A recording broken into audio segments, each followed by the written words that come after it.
Hey everyone, I hope you are doing well. In this quick video, I will show you how to get a new Venmo debit card or credit card if you lost it.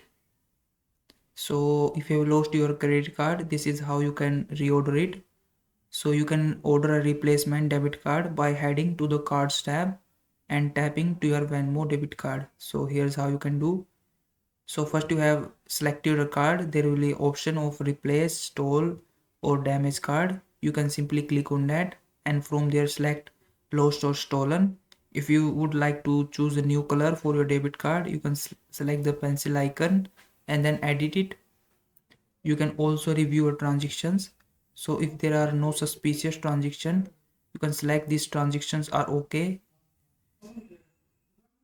So if there are suspicious transactions, you can select something wrong, get support and give us a call.